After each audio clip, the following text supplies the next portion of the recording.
Hi everyone, welcome to study word classes. So friends, BPSC TRE 3 से related latest update आ रहा है, उसको हम लोग समझने वाले हैं। टीजीटी पीजीटी का जो रिजल्ट है वो आपको आज देखने को मिलेगा, इसको लेकर अपडेट आया हुआ है।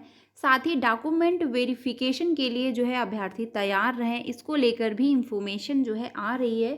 टीआरई 4 आपका आएगा या फिर नहीं आएगा, क्योंकि ये भी सबसे बड़ा एक डाउट बना हुआ है। तो जो अपडेट आया हुआ है फ्रेंड्स, उसको हम लोग समझते हैं डिटेल में। वीडियो में लास्ट तक बने रहिएगा।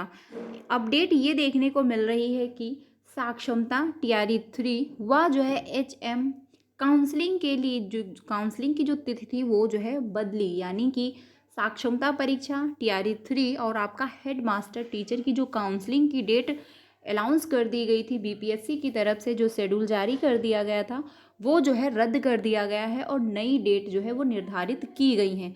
तो कौन सी डेट अब आपकी रहने वाली है, इसको हम लोग समझते हैं।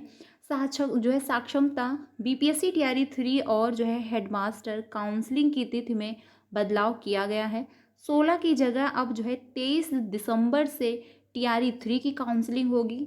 तीनों जो है काउंसलिंग के शेड्यूल में शिक्षा विभाग ने बदलाव किया है, क्योंकि जो प्रोसेस है वो शिक्षा विभाग इस बार जो है कंप्लीट कर रहा है। तो इसलिए जो है शिक्षा विभाग की तरफ से डेट में परिवर्तन कर दिया गया है। हाई स्कूल +2 हेडमास्टर की काउंसलिंग अब जो है 20 से 21 दिसंबर को होगी। इसके अलावा 16 से होने वाली टीआरई 3 के अलग अलग वर्ग के शिक्षकों की काउंसलिंग अब 23 जो है दिसंबर से शुरू होगी। ठीक है।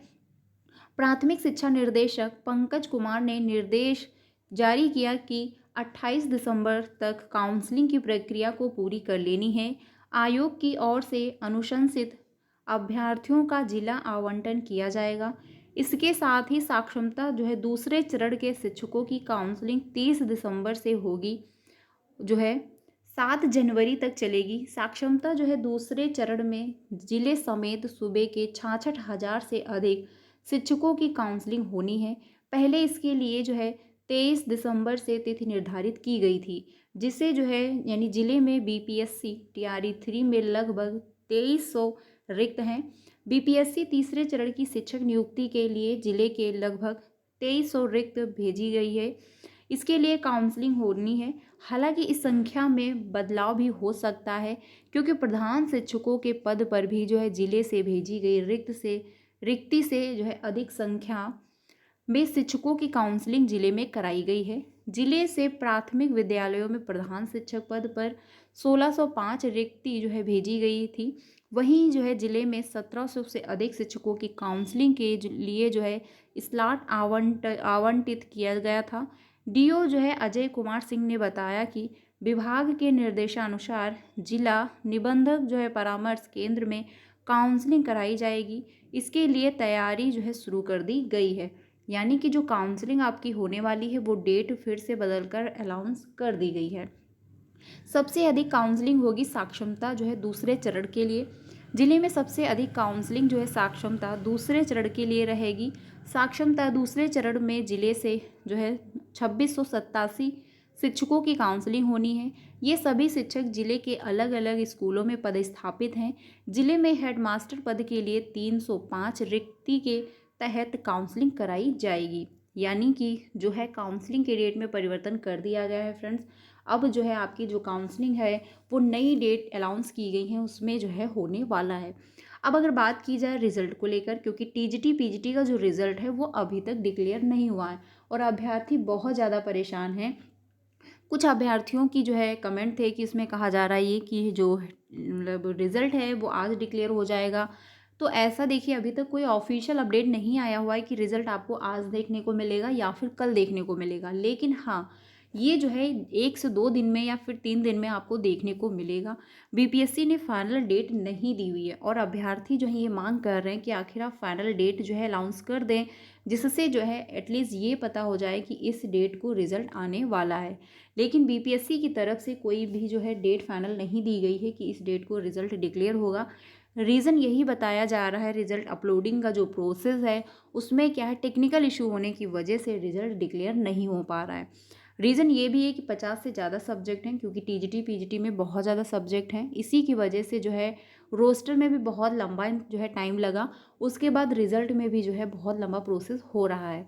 लेकिन डेट जो है वो फाइनल नहीं बताई गई है बीपीएससी की तरफ से कब तक आपका रिजल्ट आएगा।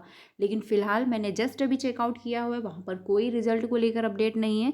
जैसे ही कोई ऑफिशियल अपडेट आती है आपको इन्फॉर्म ज़रूर कर दिया जाएगा कि रिज़ल्ट आपका कब तक देखने को मिलने वाला है।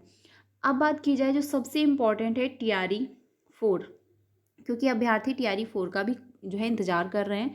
तो टीआरई 4 आएगा या फिर नहीं आएगा, तो टीआरई 4 आपका देखने को ज़रूर मिलेगा, क्योंकि बीपीएससी की तरफ से कहीं पर ये इन्फॉर्मेशन नहीं दी गई है कि हम टीआरई 4 जो है डिक्लेयर नहीं करेंगे। अगर देखा जाए शिक्षा मंत्रालय की तरफ से जो डाटा दिया गया है उसमें जो है 2 लाख जो है पद खाली हैं बिहार में भी अभी। इतनी यानी टीआरई 1 आने के बाद टीआरई 2 भी हो गया, टीआरई 3 का भी प्रोसेस कंप्लीट है, जो है हो जाएगा। उसके बावजूद जो है 2 लाख पद खाली हैं बीपीएससी में। तो आपको वैकेंसी तो देखने को मिलेंगी टीआरई 4 के नाम से, और ये कंफर्म है कि टीआरई 4 आपका आएगा। लेकिन अब ये कंफर्म नहीं कहा जा सकता है कि टीआरई 4 का विज्ञापन कब तक देखने को मिलेगा, क्योंकि टीआरई 3 उम्मीद ये की जा रही थी कि दिसंबर में सारा प्रोसेस कंप्लीट हो जाएगा, जनवरी के फर्स्ट वीक तक जो है रिजल्ट देखने को यानी कि टीआरई 4 का विज्ञापन देखने को मिल जाएगा। लेकिन ऐसा नहीं हो पाएगा। रीज़न ये है कि टीआरई 3 ही अभी तक कंप्लीट नहीं हुआ है, ठीक है। तो टीआरई 4 कब तक आएगा ये 100% अभी किसी को नहीं पता है, क्योंकि आयोग की तरफ से भी जो है कोई अपडेट ये नहीं दी जा रही कि हम टीआरई 4 का विज्ञापन कब तक जारी करेंगे। लेकिन हाँ, रिक्त पदों का जो डाटा है वो कलेक्ट किया जा रहा है, और ये भी कहा गया है कि जो है इसके पहले अपडेट आया हुआ था कि 1,34,000 पदों के लिए जो है रिक्तियाँ मांगी गई हैं। तो ये कंफर्म है कि टीआरई 4 तो आएगा। अब टीआरई 4 में शामिल कौन कौन हो पाएंगे ये भी सबसे बड़ा इम्पॉर्टेंट बात है। तो सबसे अच्छी बात ये है कि एनआईओएस के जो अभ्यर्थी हैं जिन्होंने भी डीएलएड कर रखा है उनको भी टीआरई 4 में मौका मिलेगा पीआरटी में, यानी कि 1 to 5 में वो अप्लाई कर पाएंगे, एलिजिबल होंगे। जिनका भी सीटेड क्वालिफाई हो जाएगा, 90+ नंबर होंगे, वो भी इसमें अप्लाई कर पाएंगे, क्योंकि उनको भी इसमें मौका मिल जाएगा। तो हर एक अभ्यर्थी को एस्टेट अगर आपका क्वालिफाई होता है, 75 नंबर होते हैं, तो भी आप अप्लाई कर लोगे टीआरई 4 में। तो सभी को मौका मिलेगा, और अच्छी खासी वैकेंसी भी आपके सामने है टीआरई 4, क्योंकि आप जानते हैं इसके बाद वैकेंसी आती हैं नहीं आती हैं, लेकिन टीआरई 4 तो आपको देखने को मिलेगा। रीज़न ये भी है कि रिक्त पद वहाँ पर भी खाली पड़े हुए हैं, और सबसे इम्पॉर्टेंट है कि विधानसभा का चुनाव है, ठीक है। और सीएम जी ने कहा भी है कि हम 10 लाख से ज़्यादा जो है नौकरियां देंगे, तो वो अपना वादा पूरा कर रहे हैं, तो इसके लिए भी जो है आपको नौकरी देखने को मिलेंगी। तो ये कंफर्म है कि वैकेंसी आएंगी। अब आप अपनी तैयारी कंटिन्यू कर सकते हैं, खुद से प्रिपरेशन करना शुरू कर सकते हैं। बाकी अगर कोई ऑफिशियली अपडेट आ जाता है तो आपको इन्फॉर्म कर दिया जाएगा। वीडियो अच्छी लगी हो तो प्लीज़ लाइक कर दीजिएगा, और अपने सारे फ्रेंड को शेयर करिएगा। मिलते हैं नेक्स्ट वीडियो में। Thank you.